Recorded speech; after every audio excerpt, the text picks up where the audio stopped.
Terus tetanggamu engkau kasih apa? Tetanggamu dapat apa?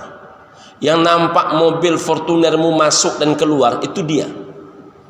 Yang tahu engkau jadi kasubak dan kabak itu dia. Yang tahu engkau berduit tak berduit itu dia. Lalu engkau kasih dia apa? Oh, diam dia.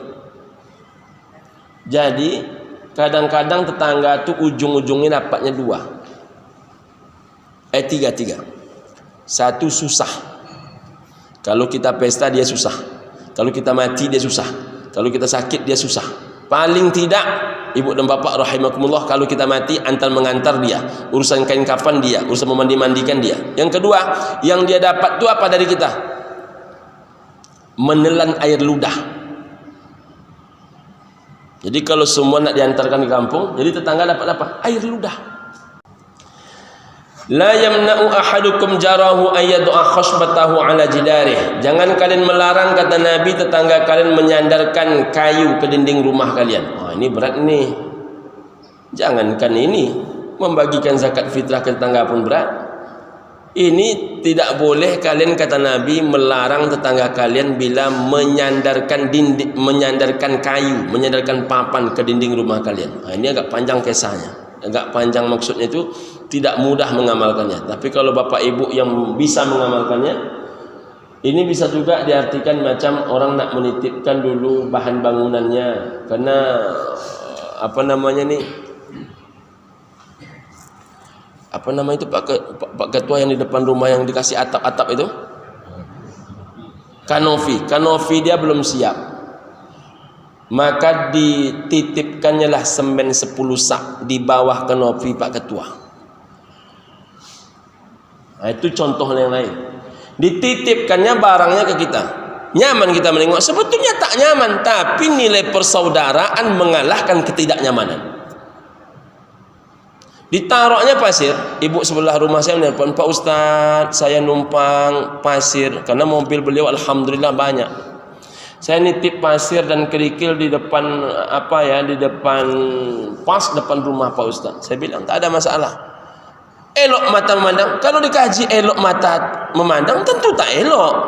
Tapi persaudaraan kita dengan dia itu mengalahkan ketidakelokan itu. Kenapalah artinya pasir dia taruh sementara, cuman habis itu bersih dibuatnya. Tapi apapun yang susah di rumah kita, ada acara-acara syukuran di rumah kita, Pak Ustadz, ndak usah pasang-pasang tenda, di sini saja tamu Pak Ustadz sebagian. Kan sejuk hati mendengar tuh.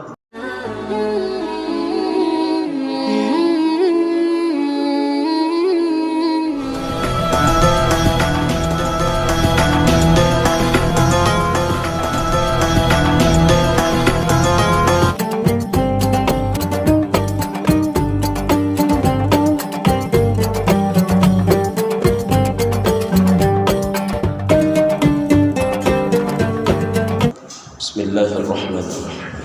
Assalamualaikum warahmatullahi wabarakatuh. Innal hamdalillah, salatan wa salaman ala Rasulillah. Asyhadu an la ilaha illallah wahdahu la syarikalah wa asyhadu anna Muhammadan abduhu wa rasuluhu la nabiyya ba'dah. Allahumma shalli ala sayyidina Muhammad wa ala alihi wa ashabihi wa mawala, amma ba'du. Orang tua kami yang kami muliakan, Bapak RW, Bapak RT, ketua pengurus masjid, pemuka masyarakat, alim ulama, cerdik pandai yang tak bisa disebutkan satu persatu, ibu dan bapak, sahabat sebaya, adik-adik, anak-anak kami yang berhadir yang kami sayangi, mudah-mudahan kita semua senantiasa dimuliakan Allah Subhanahu wa taala. Amin ya rabbal alamin. Ibu dan bapak, mohon maaf pada Ahad bulan yang lalu saya tidak bisa hadir karena bertugas dakwah ke Ujung Batu. Pada pertemuan sebelumnya lagi kita membahas tentang kajian hak tetangga terhadap tetangga. Kaji itulah yang insyaallah kita lanjutkan pada pertemuan kali ini. Insyaallah barakah buat kita semua. Amin ya rabbal alamin.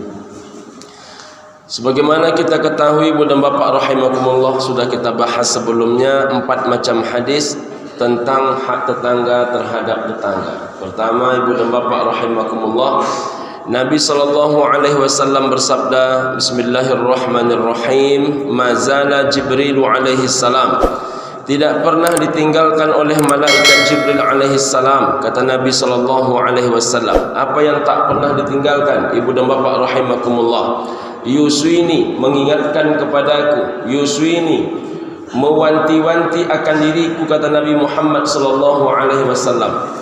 Apa yang selalu diingatkan oleh malaikat Jibril alaihi salam kepada Nabi SAW, biljar, tentang bertetangga. Hatta zannantu annahu yuwarrisuhu, hingga aku menduga, kata Nabi, akan ditetapkan pembahagian harta warisan untuk tetangga. Kita tidak pernah mendengar orang membagikan harta warisan kepada tetangga, ya Bu? Begitu Bapak Ibu ya, belum pernah kita mendengar. Tetapi saking berulang-ulang, saking seringnya disampaikan oleh malaikat Jibril kepada Nabi, aku menduga, kata Nabi SAW, akan ditetapkan pembagian harta warisan untuk tetangga. Begitulah pentingnya tetangga ini. Hadis yang kedua yang sudah kita bahas, ibu dan bapak, kullu arba'ina darin jiran, setiap tetangga itu, kata Nabi, jumlahnya 40 rumah. Kullu arba'ina darin jiran, setiap 40 rumah di sekitar rumah kalian itu, kata Nabi, adalah tetangga. Min baina yadayhi, dari depan rumah, wa min khalfihi, dari belakang rumah, wa an yaminihi, dari sebelah kanan rumah, wa an shimalihi, dari sebelah kiri rumah. 40 rumah. Yang ketiga yang sudah kita bahas kemarin, ibu dan bapak rahimakumullah, al-jaru ahaqqu bisyuf'atih, tetanggamu, kata Nabi, adalah orang yang paling berhak menerima pemberianmu. Tetanggamu orang yang paling berhak membeli rumah, membeli tanah, ibu dan bapak rahimakumullah, membeli sesuatu dari kita. Dan dia adalah orang yang paling berhak menerima pemberian kita. Kalau berbuah, buah mangga, dialah yang pertama kali berhak menerimanya. Kalau lebih banyak masakan di rumah kita, dialah orang pertama yang pertama kali paling berhak menerimanya. Itulah yang kami keluhkan, ibu dan bapak rahimakumullah, dalam sebulan terakhir. Di Basnas Kota Pekanbaru, ibu dan bapak rahimakumullah, saya juga cerita ini di Masjid Nurul Yakin, di mana-mana, ibu dan bapak rahimakumullah. Basnas Kota Pekanbaru ini pencapaiannya nomor 7 se-Provinsi Riau. Nomor 1 itu Siak. Siak itu pencapaiannya 22 miliar.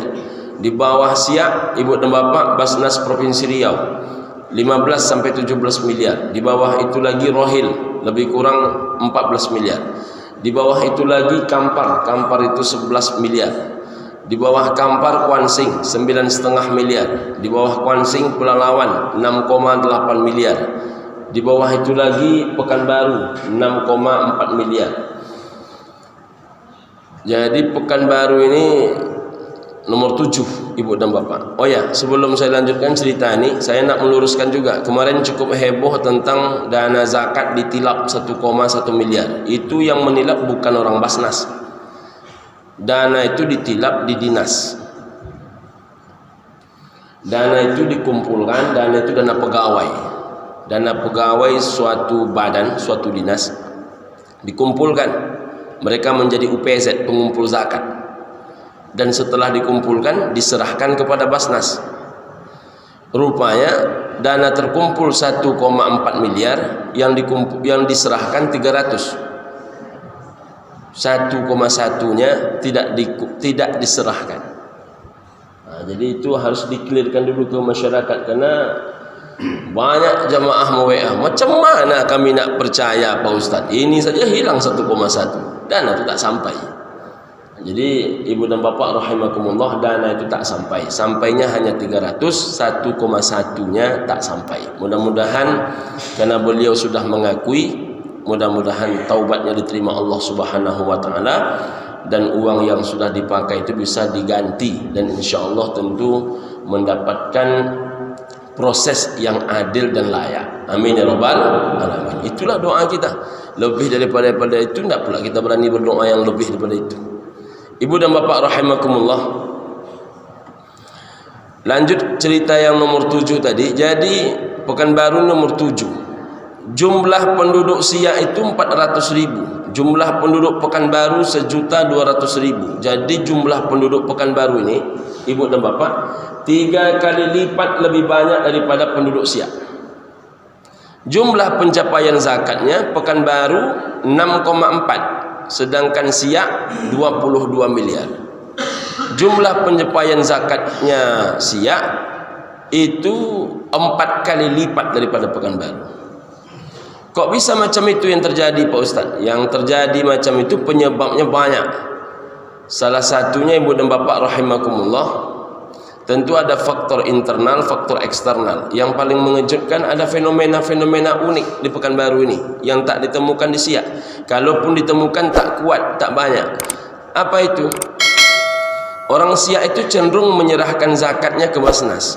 Mengapa demikian? Karena kalau diserahkan pribadi itu tak akan mengentaskan kemiskinan. Contohnya Pak Ketua punya zakat 20 juta, diserahkan kepada masyarakat. Berapa orang terbantu? Maka terbantulah 150 sampai 200 orang. Berapa masing-masing dapat? Dapat 150 sampai 200. Dibagikan pagi, siangnya dibelikannya ke ayam KFC.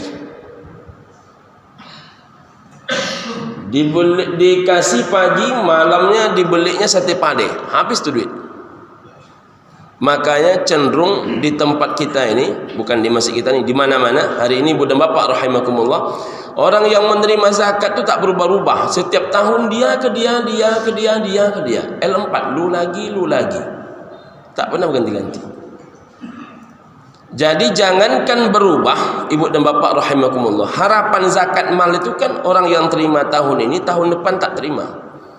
Kalau bisa tahun ini dia terima zakat, tahun depan mengeluarkan zakat. Ada yang dikelola oleh Basnas berhasil macam itu Ustaz. Lain terharunya, sekarang Basnas punya program namanya Z-Mart. Z-Mart itu mereka dikasih modal 10 juta. Dikawal usaha itu, tak boleh tak dikawal. Setiap masanya itu dilakukan visit, ibu dan bapak rahimakumullah. Kalau ada yang kurang mereka diingatkan. Uangnya tak ditarik kembali, tapi 10 juta ini betul-betul dipertanggungjawabkan, dikawal, tidak boleh tak menjadi. Apa yang terjadi? 2 kali Jumat yang lalu terharu.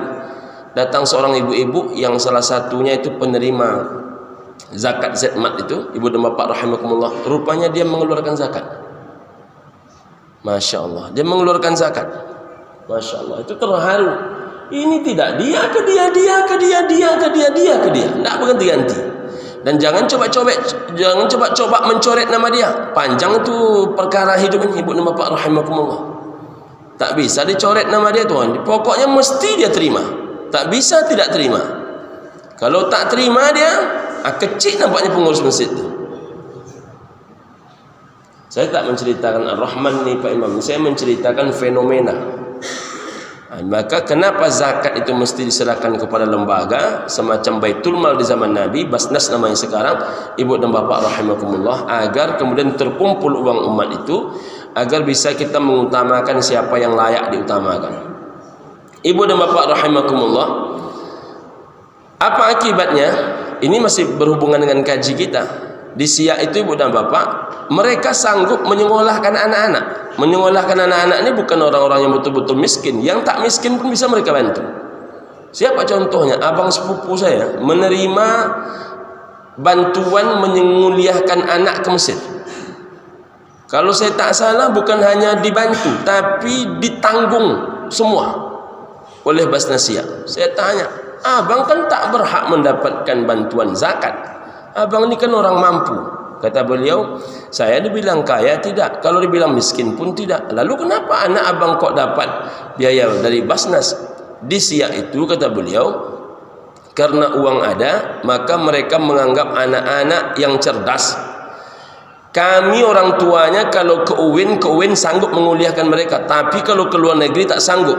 Kalau anak itu cerdas, akan memajukan Siak, akan berguna buat masyarakat Siak, akan berguna buat agama, bangsa dan negara ini, maka dia dikuliahkan oleh Siak. Dikuliahkan oleh Siak, syaratnya nanti pulang dari Mesir, misalnya ibu dan bapak rahimakumullah, balik ke Siak mengabdi untuk Siak. Masya Allah. Pekanbaru bisa macam itu Pak Ustaz. Jangankan macam itu Pak, membantu orang pecah pembuluh darah pun masih payah. Macam mana silat nak dibuat di angka 6,4. Ibu dan bapak rahimakumullah. Jadi mereka cenderung menyerahkan zakat ke lembaga. Kalau di Pekanbaru ini bagi-bagi masing-masing. Kadang-kadang kalau kita menengok orang tu miskin, si A menganggap dia miskin juga, si B menganggap dia miskin juga. Bertumpuklah dana zakat tu kepada si A tadi, kepada yang dimaksudkan tadi. Ibu dan bapak, yang kedua, di Siak itu mereka punya tagline hidup. Apa tagline hidup mereka? Di mana uang didapat, di situ dibayar zakat. Di Pekanbaru hal macam ni payah meyakinkan masyarakat. Di Pekanbaru ni banyak yang punya tagline hidup, di mana uang didapat di kampung juga dibayar zakat. Tapi anehnya kalau sakit yang menengok dia tetangga.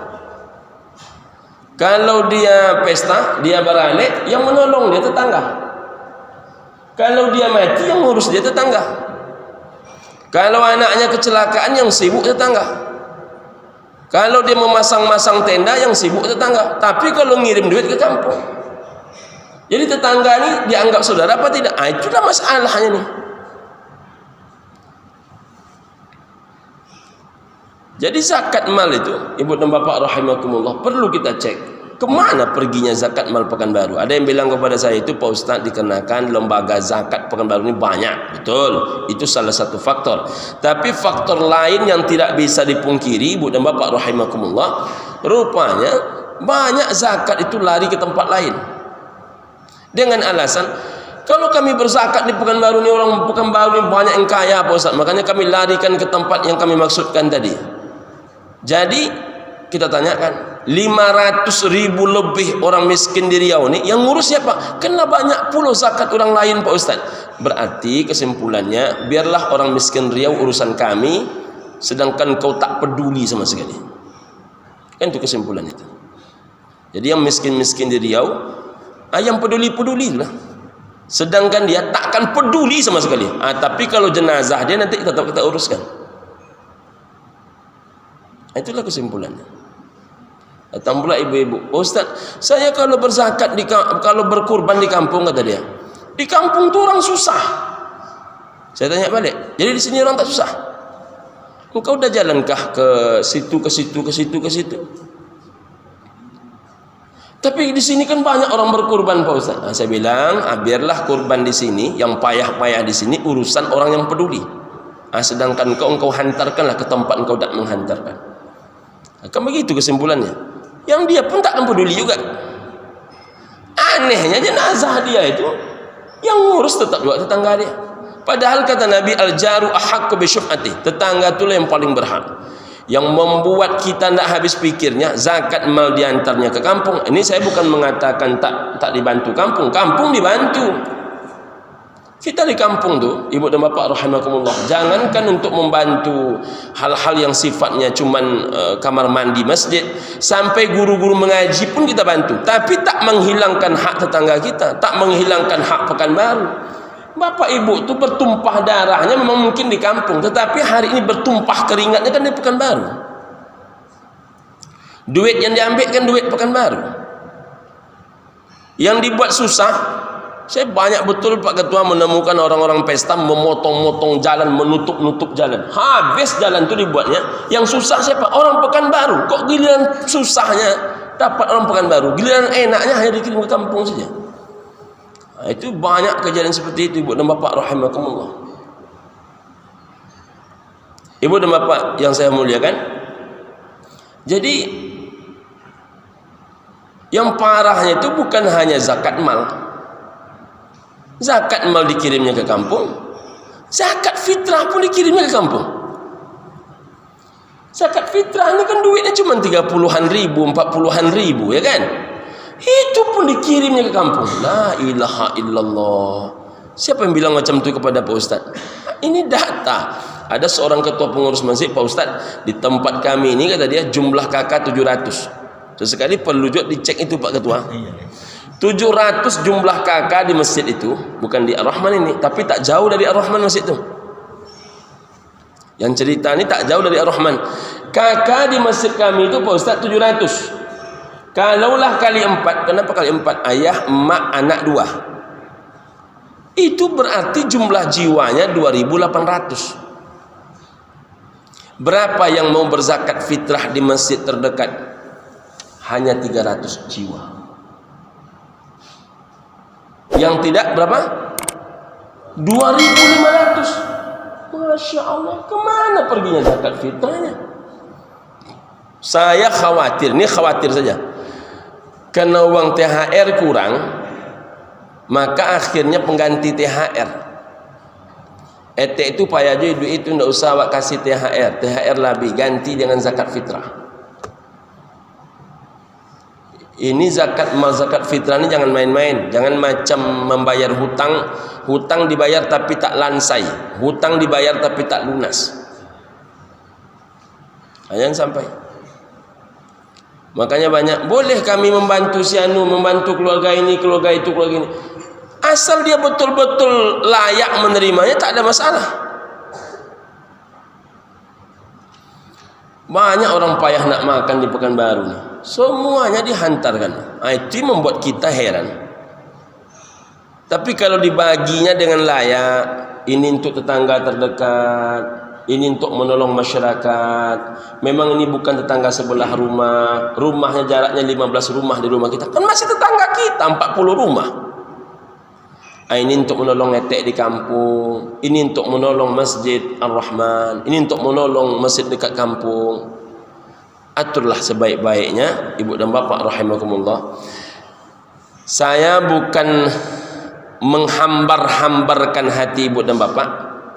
Jangankan urusan-urusan yang berat, sengaja ibu dan bapak pergi pulang kampung mengundang masyarakat di kampung, bawa dia pesta ke sini, makan enak ke sini, datang dia belum tentu datang.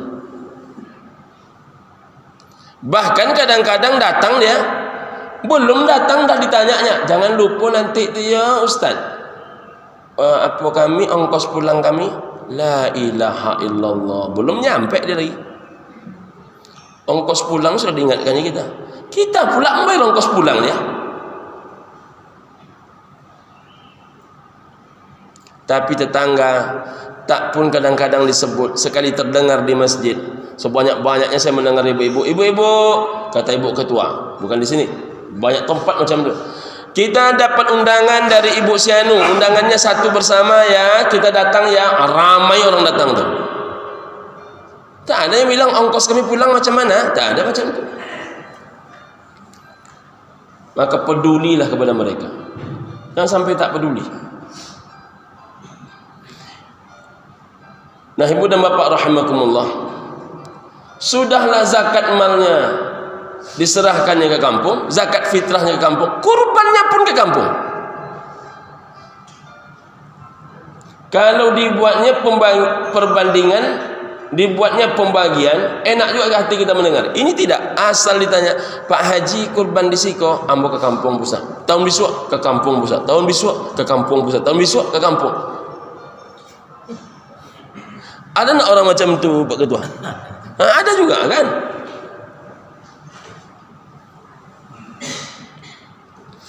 Anehnya kurban dia dikasihnya ke kampung. Kurban orang dia mengambil. Macam mana? Kurban dia dikasihnya ke orang. Kurban orang dia mengambil. Saya ingatkan betul bapak-bapak yang tak mau berkurban di tempat tinggal. Sudahlah Pak, kalau bapak selalu berkurbannya ke kampung, tak mau bapak berkurban di tempat bapak tinggal, jatah masyarakat ini janganlah bapak ambil.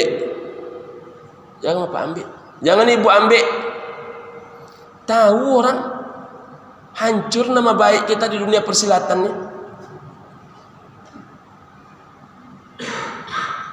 Saya tak sanggup saya membayangkannya pun payah. Macam mana kurban awak kasihkan ke orang? Ini jatah kita di kurban ini kan sepertiga nih. Hei orang kampung, ambillah kurban saya. Ini kan jatah kita sepertiga di sini. Lalu menengok tidak, ikut berdoa tidak, ikut mencicip tidak. Semua dikasih ke kampung. Giliran kurban orang, awak menerima. Dapatlah 1 kilo. Icemenya pula. Geleme-geleme dapat. Kata dia. Bakasiat pula tu. Kata dia. Itu makanya malih mau berkurban siko. La ilaha illallah. Ada orang macam itu, ibu dan bapak rahimakumullah. Sudahlah tak berkurban di tempat tinggal, kaki kurban dibawanya pula pulang 2. Berkurban tak ikut dia, kaki kurban dia pula melarikan 2 dulu. Apa tak nampaklah awak jadi penitia dibuatnya.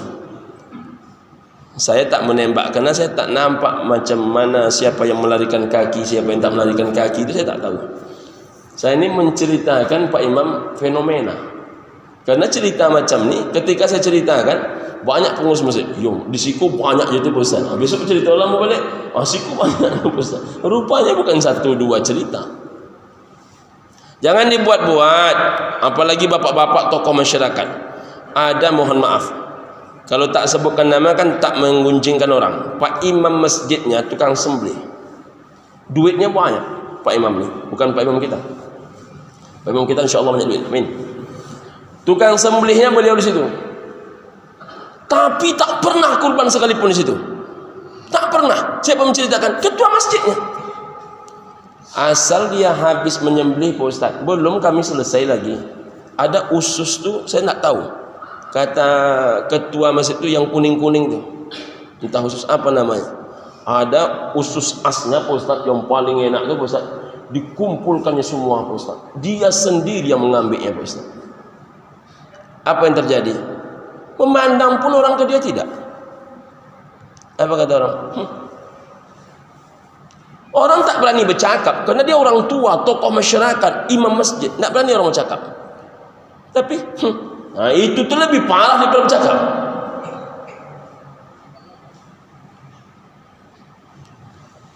Sekali lagi,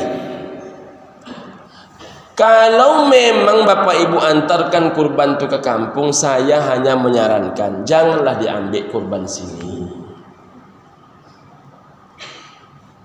Apa perasaan kita tu? Perasaan ada dikaji dulu. Apa perasaan? Ya bang, apa perasaan kita tu? Yang punya awak agen kurang, yang punya orang awak ambil. Sekali lagi jangan dibuat-buat macam tu. Apalagi jamaah Ar-Rahman. Rusak nama dibuat itu. Jangan macam ni pula orang. Kalau sudah itu dah bahaya main itu. Hilang marwah diri dibuatnya. Saya menyembelih, bahkan waktu saya sakit kemarin, cemas jemaah. Di tempat kami itu kurban 22 ekor kalau saya tak salah, ibu dan bapak rahimakumullah. Saya Mei kena serangan jantung pas satu hari menjelang Idul Fitri. Idul Adha itu kan hanya 2 bulanan setelah Idul Fitri. Badan saya itu masih lemas. Datanglah pengurus masjid ke rumah, sanggup Ustaz menyembelih? InsyaAllah sanggup. Ada cadangan ni satu, kecelakaan pula bapak tu. Kecelakaan tak bisa berjalan. Apa kata pengurus setiap habis menyembelih? Ustaz nak apa? Nak kepalanya, nak ininya, nak itunya. Saya bilang, saya kalau tak sanggup menolong kalian, saya tak akan pernah membebani kalian. Jadi kalau menolong tidak, saya bisanya menyembelih macam ni, memotong-motongnya macam kalian itu saya tak ikut. Jadi habis saya potong sapi itu 22 ekor, saya istirahat, saya minum kopi. Dah itulah. Ditawarkan dapat kaki, dapat itu, dapat ini, dapat itu, dapat ini. Inilah yang nak asban Tuhan. Jangan marwah rusak gara-gara itu. Ini tidak. Menyembelih tidak. Menjadi panitia pun malas-malasan. Sampai kaki hilang di tangan ini. Ligat betul dia bekerja. Kaki-kaki pun selamat oleh dia. Ada pula yang kadang-kadang sibuk bahagian kepala, belah membelah. Hasil belah membelah itu tak nampak sedikit pun juga. Itu milik bersama. Milik bersama ini kalau kita merasa enak, orang juga merasa enak. Perangai macam itulah yang akan dibuat di tengah masyarakatnya. Apalagi bapak-bapak orang masjid, orang pengajian. Ini kan orang-orang sujud dan rukuk nih. Jangan dibuat-buat. Saya tengok